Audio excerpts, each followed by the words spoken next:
तो दोस्तों चलिए आप सभी का एक बार फिर हम स्वागत करते हैं, अभिनंदन करते हैं आपके अपने YouTube channel Aryan institute Allahabad में।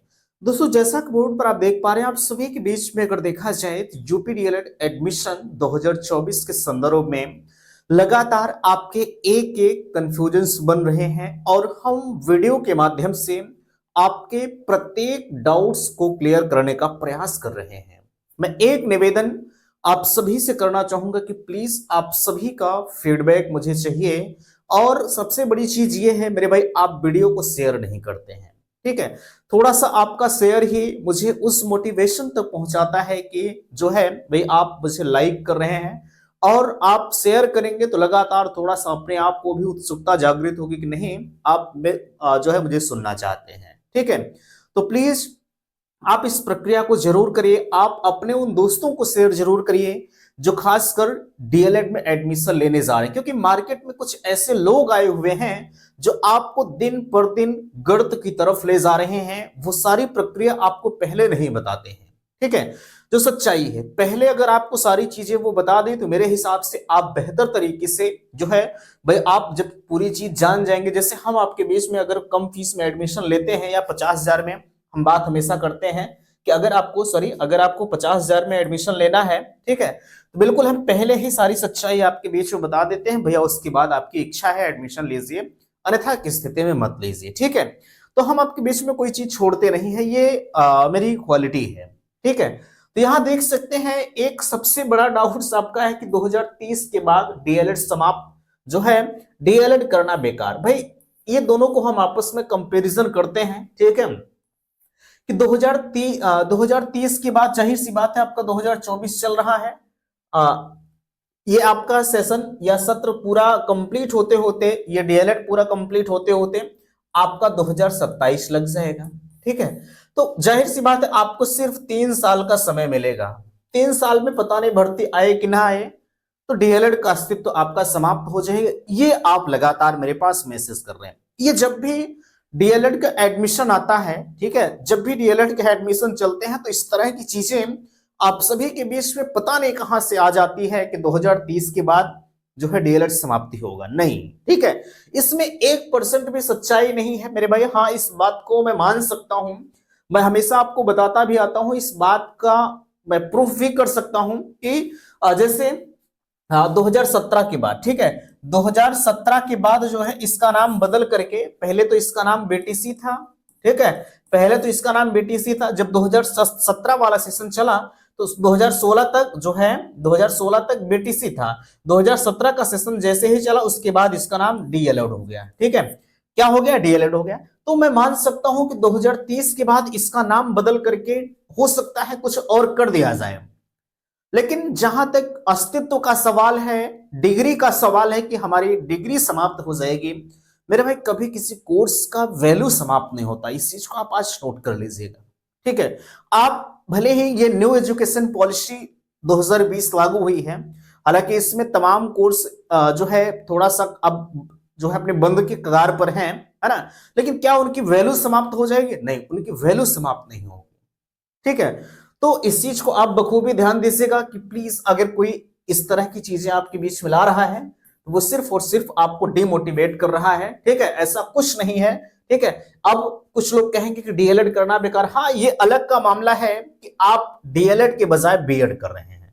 कुछ लोग इस तरह से प्रेफरेंस दे रहे हैं कि नहीं चलिए यार डीएलएड करना बेकार है, हम बीएड करेंगे, ठीक है, क्योंकि प्राथमिक में भर्ती ने, हाँ इस चीज को मैं मान सकता हूं कि भाई डीएलएड करने के बाद सिर्फ और सिर्फ आप प्राथमिक से जूनियर तक के ही सफर को तय करेंगे, ठीक है। अब इसको लेकर अगर कहें कि हम सिर्फ प्राथमिक और जूनियर तक के ही टीचर बनेंगे, मेरे लिए डीएलएड बेकार है, तो मैं इस चीज को मान सकता हूं, ठीक है। लेकिन अगर कहें कि डीएलएड करना बेकार है तो इस चीज को मैं पूरी तरह से खारिज करता हूं अपने चैनल के माध्यम से, जिसमें 1% भी सच्चाई नहीं है ना।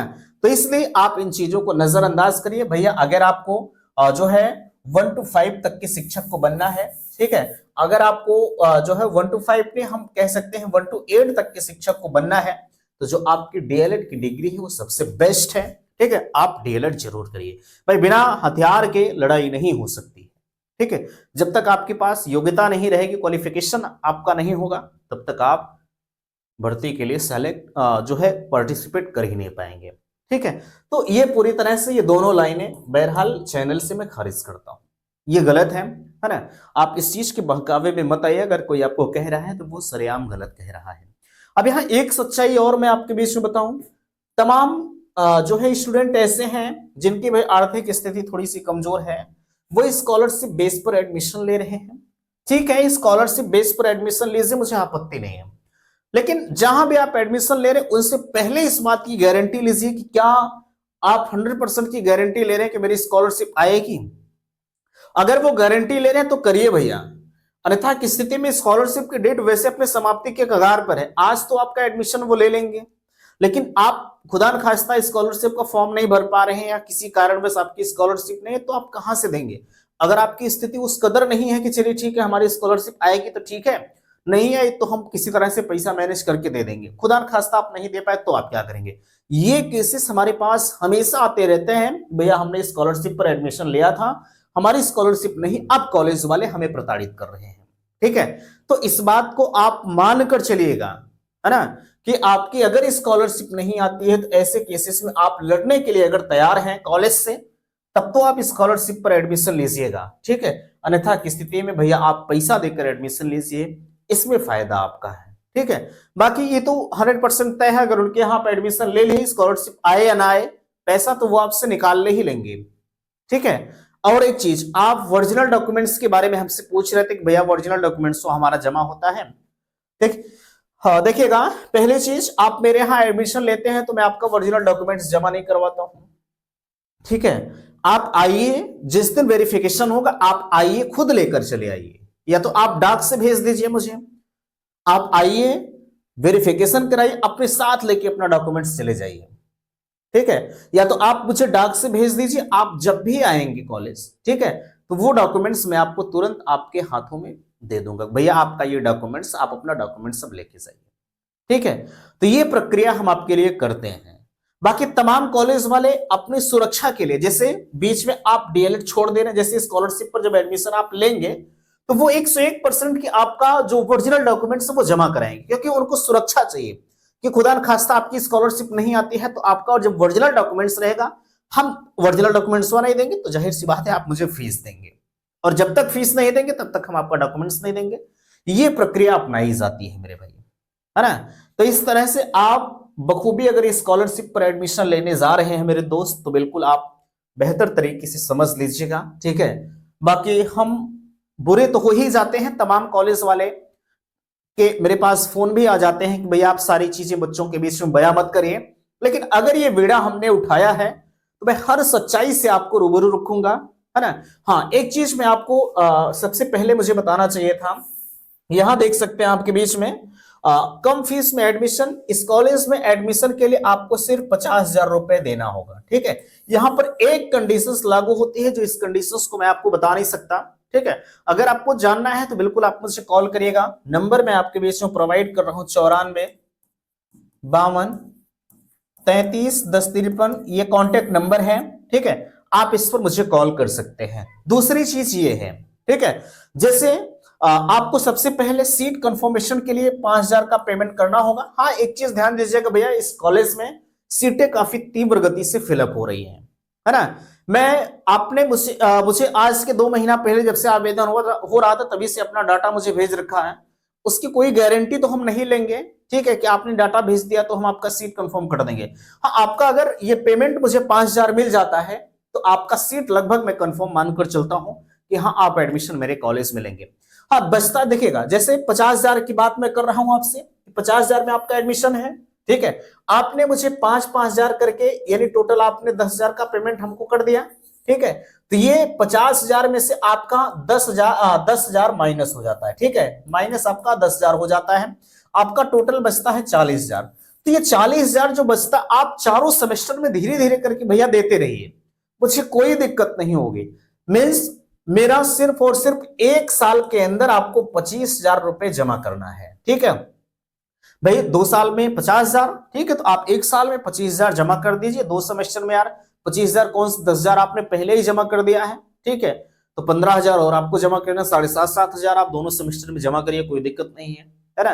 तो इतना तो हो ही सकता है, इतनी सहूलियत आपको कोई कॉलेज देता नहीं होगा। और एक चीज, कभी मैं फीस के लिए आपके ऊपर दबाव नहीं बनाता हूं, ठीक है। अब हालांकि मैं सीना फाड़ के तो दिखा नहीं सकता कि मैं कितना स्वच्छ दिल का इंसान हूं, ठीक है। बाकी आपकी मर्जी, अगर एडमिशन के लिए इच्छुक है श्री महावीर जो है कॉलेज ऑफ एजुकेशन फिरोजाबाद, यहां देख सकते हैं कैंपस राजापुर कोटला फिरोजाबाद, ठीक है। तो ये सब चीजें आप बेहतर तरीके से देख सकते हैं। विगत 12 से 13 वर्षों से ये कॉलेज लगातार चला रहा है ना। अगर इच्छुक है एडमिशन के लिए तो बेधड़क आप संपर्क करिएगा, कोई दिक्कत आपको नहीं आएगी, ठीक है। चलेगा, ये हो गया। आगे हम आपसे बात करते हैं डायरेक्ट एडमिशन पर, ठीक है। डायरेक्ट एडमिशन प्रक्रिया, आप इस बात को हमसे पूछ रहे हैं तो ध्यान दीजिएगा। पहली चीज तो आप डायरेक्ट एडमिशन के चक्कर में मत पड़िएगा, ठीक है। क्योंकि अगर आप डायरेक्ट एडमिशन के चक्कर में पड़ेंगे तो क्या पता डायरेक्ट एडमिशन हो या ना हो, ठीक है। तो मामला आपका फंस जाएगा भैया, है ना। तो इसलिए आप डायरेक्ट एडमिशन के चक्कर में मत पड़िए, आप काउंसलिंग से ही एडमिशन करा लीजिए, ठीक है। आप काउंसलिंग से ही एडमिशन करा लीजिए, आपके लिए बेहतर होगा, ठीक है। क्योंकि डायरेक्ट एडमिशन का समय आपकी बार थोड़ा सा कम है। हाँ, मैं कहता हूं कि आप मुझे 5,000 का पेमेंट कर दीजिए, मैं आपका एडमिशन करूं। ऐसा नहीं कि मैं डायरेक्ट एडमिशन करूंगा, जो प्रोसीजर आप करेंगे काउंसलिंग से ही मैं भी आपका एडमिशन करूंगा, ठीक है। काउंसलिंग से ही मैं भी आपका एडमिशन करूंगा, उसमें मुझे दिक्कत नहीं है। आप अगर पेमेंट करना चाहें तो कर सकते हैं, कोई दिक्कत नहीं होगी, ठीक है। बाकी आपकी मर्जी, आप स्वतंत्र हैं अपने आप में, ठीक है। हाँ, और मैं डायरेक्ट एडमिशन का फेवर में नहीं हूं और पॉसिबिलिटी भी कम है, क्योंकि सेशन काफी भी वैसे हमारा विलंब हो चुका है, ठीक है। चलेगा। अब यहां माइनॉरिटी कॉलेज में एडमिशन प्रक्रिया, माइनॉरिटी कॉलेज में बिना आवेदन का एडमिशन होता है, ठीक है। और ऐसे लोग ऐसे लोग एडमिशन कतई मत लीजिएगा जिनका रिजल्ट आवेदन की अंतिम तिथि के बाद आया है, ठीक है। जैसे आपके फाइनल ईयर का जो परिणाम है, सपोज दैट मैं बात करूं आज 28 तारीख है और आज आवेदन की अंतिम तिथि है, ठीक है। आपका रिजल्ट 29 तारीख को आता है तो आप एडमिशन मत लीजिएगा भैया। आपका रिजल्ट 28 तारीख तक या 28 तारीख से पहले अगर आता है तो आप एडमिशन ले लीजिएगा, अन्यथा की स्थिति में उसकी उत्तरदायी आप खुद होंगे, ठीक है। आपका फॉर्म 100% रिजेक्ट होगा। जब डायट पर जाएगा, डायट से आपका फॉर्म रिजेक्ट होकर आपके पास आ जाएगा कि भैया आपका एडमिशन इस कारण से रिजेक्ट हो गया है, ठीक है। और जो पैसा वैसा दिया रहेंगे ना, वो भी चला जाएगा, वो पैसा आपका रिफंड नहीं होगा, ठीक है। तो ये कंडीशंस इसमें होती है। अब यहाँ कम फीस में एडमिशन की सच्चाई, लोग मार्केट में आए हुए हैं, आपसे बता रहे हैं कि हम आपका एडमिशन जो है कोई कह रहा है कि मैं 20,000 में कर दूंगा, कोई कह रहा है मैं 40,000 में कर दूंगा, ठीक है। लेकिन उनकी सच्चाई तो ये है कि ठीक है, वो 20,000 में, कोई 40,000 में एडमिशन कर रहा है, चलिए ठीक है। लेकिन एक दिक्कत वहां ये आती है कि अगर मैं मानता हूं कि 20,000 30,000 में एडमिशन होता है, ठीक है, लोग करते हैं, लेकिन बाद में चलकर वो आपसे, अगर कोई 20,000 में कहा है, ठीक है, कोई 20,000 में कहा है, तो मैं दावा करता हूं कि वो जाते जाते आपसे 70,000 रुपया लेकर जाएगा, ठीक है। क्योंकि उसको भी खर्चा चाहिए भैया, अभी तो आपको सिर्फ फंसा रहा है वो, ठीक है। और ये स्कॉलरशिप वाले भी परेशान, स्कॉलरशिप वाले भी ध्यान दीजिएगा, सेम कंडीशंस यही आपकी होती है, ठीक है। तो कम फीस में कहीं भी अगर एडमिशन हो रहा है, ठीक है, जो लोग 30,000 में कर रहे हैं, जो लोग 35,000 में कर रहे हैं, ठीक है, वहां आपको थोड़ी बहुत समस्याएं देखने को मिल सकती हैं। प्रैक्टिकल के नाम पर, कहीं टीचिंग के नाम पर, कहीं एडमिट कार्ड के नाम पर, परीक्षा फॉर्म के नाम पर, ये सब फीसें उनकी तमाम तरह की होती हैं, ठीक है। बाकी आपकी मर्जी, आप अपने आप में स्वतंत्र हैं, ठीक है। तो आशा करते हैं आज का यह वीडियो आप सभी को पसंद आया होगा। प्लीज वीडियो को लाइक कीजिएगा, शेयर कीजिएगा, और चैनल पर पहली बार विजिट किए हैं तो चैनल को सब्सक्राइब कीजिएगा। वीडियो समाप्त करते, थैंक्स, धन्यवाद।